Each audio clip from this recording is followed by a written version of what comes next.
আমি নিজে বলছি, আমার বুঝ হওয়ার পরে আমি কারো জন্য এতটা কাঁদি নাই। আমি আমার এই নওজোয়ান শহীদ শরীফ উসমান হাদি রাহিমাহুল্লাহ তাআলা, তার জন্য আমার চোখের পানি যেটুকু পড়েছে। আমার শায়েখ আল্লামা মুফতি মুশতাকুন নবী কাসিমি, আমি তাকে দেখছি বাচ্চার মতো অজরে কাঁদছে। একসাথে ভাত খাইতে বসছি, ভাতের থালার সামনে পর্যন্ত হুজুরে দেখছি কাঁদতেছে। কয় মাওলানা, আমি তো ছেলেটারে ভুলতে পারছি না। আজকে তোমরা দেখছো, সারা পৃথিবী দেখছে, একজন 33 বছর বয়সের যুবক। এই যুবক ইমানদার ছিল।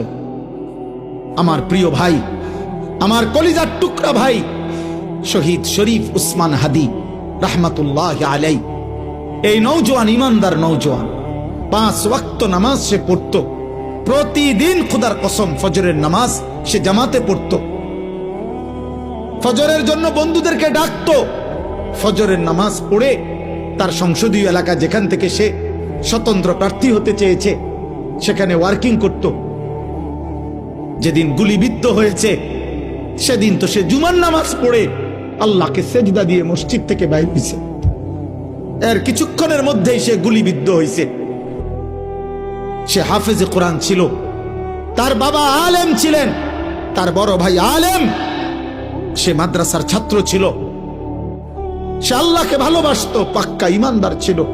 তার হৃদয়ের সবটায় দেশপ্রেম, মাতৃভূমির 1 ইঞ্চি জমিন, মাতৃভূমির 1 ইঞ্চি জমিনের আজাদি, স্বাধীনতা, সার্বভৌমত্ব সে দিল থেকে চেয়েছিল। তার বক্তব্য এটাই ছিল যে আমি আমার মাতৃভূমির 1 ইঞ্চি জমিন আমি কাউকে নিতে দেব না, নিতে দেব না।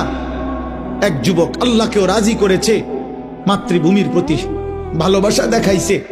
ঈমান এবং দেশপ্রেম, এই 2 জিনিস তার মধ্যে একত্র হওয়াতে, তোমরা ভাই বলো, একটা ছেলে বলো, তোমরাও দেখছো, আমরাও দেখছি, গোটা বাংলাদেশের লক্ষ লক্ষ আলেম, মুফতি, মুহাদ্দিস, পীর, বুজুর্গ, আউলিয়া, ইমাম, খতিব, মুয়াজ্জিন, তালেবে ইলম, হাফেজে কোরআন, বুড়া মানুষ, জওয়ান মানুষ, বাচ্চা মানুষ, আরে বাবা, এই জাতির 18 কোটি মানুষ মনে হয় তার জন্য অঝরে চোখের পানি ফেলছে।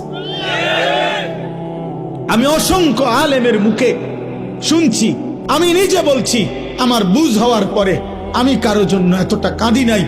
আমি আমার এই নওজোয়ান শহীদ শরীফ উসমান হাদি রাহিমাহুল্লাহ তাআলা, তার জন্য আমার চোখের পানি যেটুকু পড়েছে।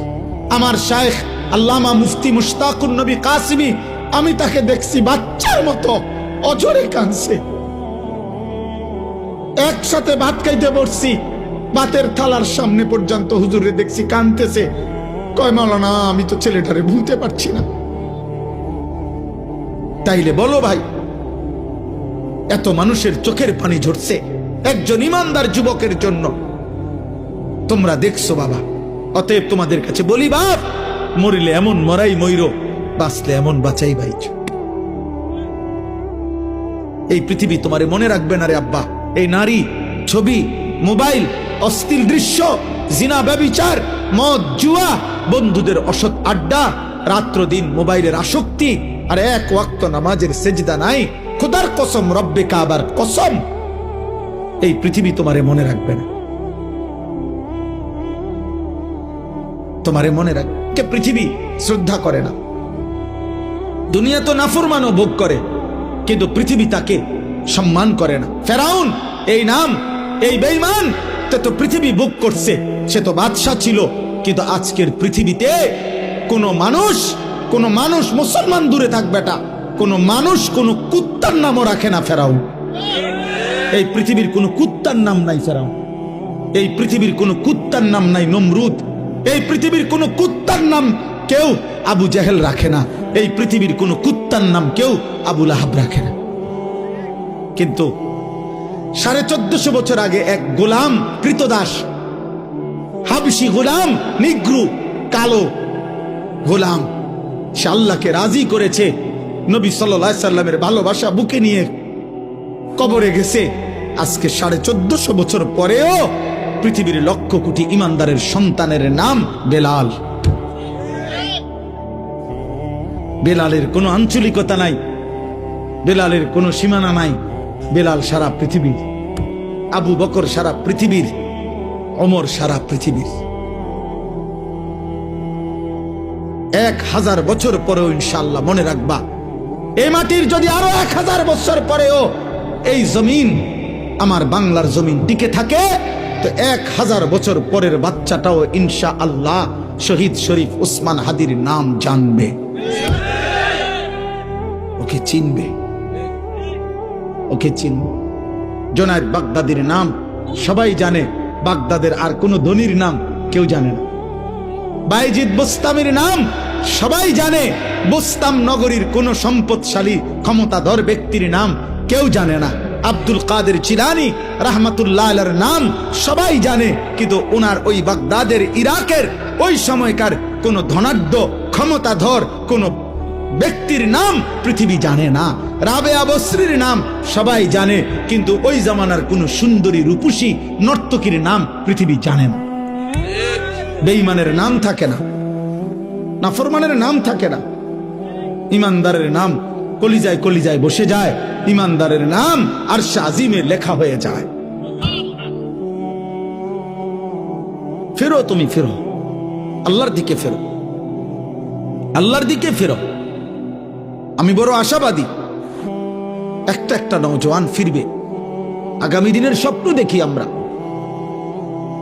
আমরাও থাকবো না। এই আমগরও অনেকে বলে এই হবে সেই হবে, সতর্ক থাকেন, সাবধানে থাকেন। আরে গুলি করবে, এই তো খুন করে ফেলবে, গুম করে ফেলবে, এই পৃথিবীর থেকে হত্যা করে ফেলবে।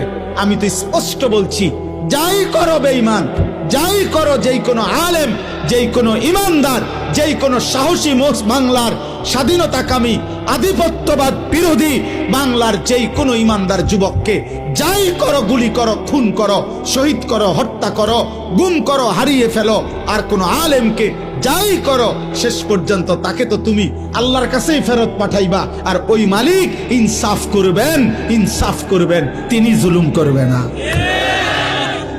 ঘুরে এগারাই আমারে কই ফাটাইবা? আল্লাহর কাছে তো ফাটাইবা, আর কি খালাস, আর অসুবিধা কি বেটা? হ্যাঁ, গুলি করো আর ফাঁসি দাও, পাঠাইবা কার কাছে? তো সারছে তো, উনি তো সব দেখছে, উনি তো সব জানে, উনি তো জুলুম করবে না। আল্লাহ জুলুম করবে? খালাস, আর চিন্তা কিসের?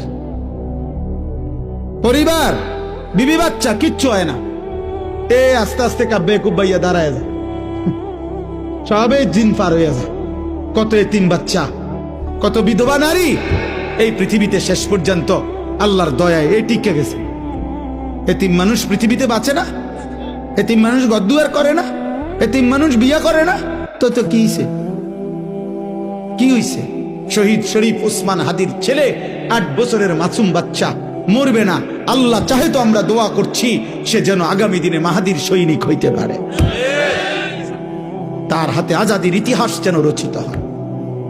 এজন্য তোমরা কিশোর, তোমরা যুবক, তোমরা শপথ নাও, শপথ নাও, একটা গুলি জানো, একটা গুলি, একটা বুলেট তোমাদের লক্ষ কোটি যুবকের ঈমান যেন দুর্বল না করে। তোমরা মাটির আজাদি, মাতৃভূমির আজাদি বলে দাও। আধিপত্যবাদের দোসরদেরকে, তোদের সংখ্যা বেঈমান বেশি হইতে পারে, কিন্তু আমার মাটিতে ঈমান বেশি।